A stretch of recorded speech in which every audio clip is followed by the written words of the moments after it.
Hi friends, మనం ఈ వీడియోలో specially token packet account create ఎలా చేయాలనేది తెలుసుకుందాం. ఇక్కడ మనం ఫస్ట్ సెర్చ్ బటన్లో టోకెన్ ప్యాకెట్ అని చెప్పి ఇక్కడ సెర్చ్ చేసిన తర్వాత దీన్ని ఇన్స్టాల్ చేసుకోవాలి. ఇన్స్టాల్ చేసిన తర్వాత ఇలా ఓపెన్ చేయాలి. ఓపెన్ చేసిన తర్వాత మనకు ఫస్ట్ ఆఫ్ ఆల్ దేని వెనకాల ఏంటి అనేది ఆప్షన్ చేసుకోవాలని చెప్పి చూసినట్లయితే ఇక్కడ వచ్చేసి ఫస్ట్ మనం అలో అనే దానికి ఏదో ఆప్షన్ ఇవ్వాలి. మన ఇక్కడ అకౌంట్ అనేది ఉన్నట్లయితే అకౌంట్ ఉందని చెప్పాలి ఆప్షన్, లేదు కాబట్టి మన ఇక్కడ నో అకౌంట్ అని చెప్పాలి. ఇక్కడ నో అకౌంట్ వచ్చిన తర్వాత ఏమవుతుందంటే ఇక్కడ బిఎన్బి చైన్ అని చెప్పి చూసారు, ఇక్కడ దీన్ని ప్రెస్ చేయాలి. ప్రెస్ చేసిన తర్వాత ఇక్కడ క్రియేట్ వాలెట్ని ఎంచుకోవాలి. అయితే ఇక్కడికి వచ్చిన తర్వాత ఏంటంటే మనం ఇక్కడ ఏదైతుందో ఇక్కడ పాస్వర్డ్ని ఎంటర్ చేయాలి.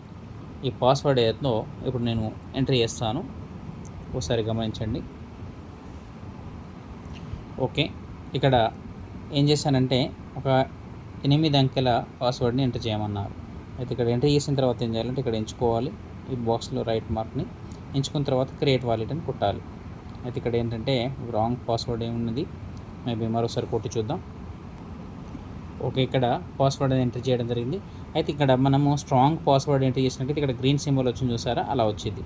ఆ తర్వాత ఏం చేయాలంటే నెక్స్ట్ వచ్చేసి మనం ఇక్కడ ఈ బాక్స్లో రైట్ మార్క్ ఇచ్చాక క్రియేట్ అని చెప్పిన తర్వాత ఇలా మనకు ఆప్షన్ వచ్చేస్తుంది. ఆ తర్వాత ఇక్కడ అండర్స్టూడ్ అని ప్రెస్ చేయాలి. ప్రెస్ చేసిన తర్వాత ఇక్కడ మాత్రం ఇక్కడ 3 బాక్స్లలో కూడా రైట్ మార్క్ ఇవ్వాలి. ఆ తర్వాత జనరేట్ అన్న తర్వాత ఇక్కడ విషయం ఏంటంటే మనకు ఇక్కడ పాస్కోడ్ వస్తుంది ఒకటి 12 వర్డ్స్ది. ఇక్కడ ఎంటర్ చేయడంతో మనకి ఇక్కడ కనబడుతుంది చూడండి.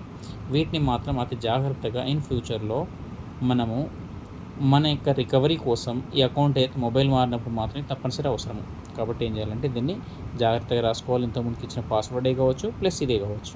ఓకే, నెక్స్ట్ వచ్చేసి మేబీ లేటర్ అన్న తర్వాత దీన్ని స్కిప్ చేయాలి. వచ్చిన తర్వాత ఇక్కడ ఏదో ఇలా ప్రెస్ చేయాలి. ఆ తర్వాత అండర్స్టూడ్ అనాలి. ఆ తర్వాత వచ్చేసి సెర్చ్ ఓకే అన్న తర్వాత బిఎన్బి అనేది ఇలా ఇంటూ కొట్టేసేయండి.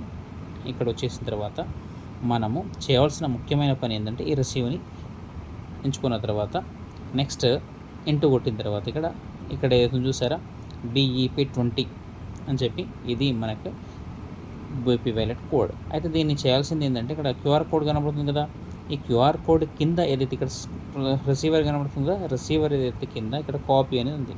దీన్ని ప్రెస్ చేసిన తర్వాత కాపీ అని వస్తుంది. కాపీ ఇది మొత్తం కూడా ఈ కోడ్ అనేది కాపీ అయిపోయింది.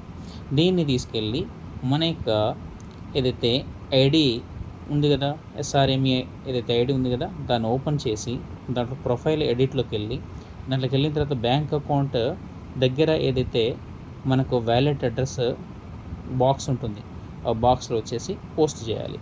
పోస్ట్ చేసినట్లయితే మన యొక్క వర్క్ అనేది టోటల్ కంప్లీట్ అయిపోతుంది. ఇది వ్యాలెట్ అనేది క్రియేట్ చేసే విధానం. ఓకే, అందరికీ అర్థమైందని భావిస్తున్నాను. Thank you watching. Thank you all of you. Please subscribe my channel and like and share. ఇలాంటి ఏదో మరిన్ని మీకు కావాల్సిన సమాచారాన్ని ఇవ్వాలని చెప్పి ఏదో కోరుకుంటూ ధన్యవాదాలు. Thank you all of you.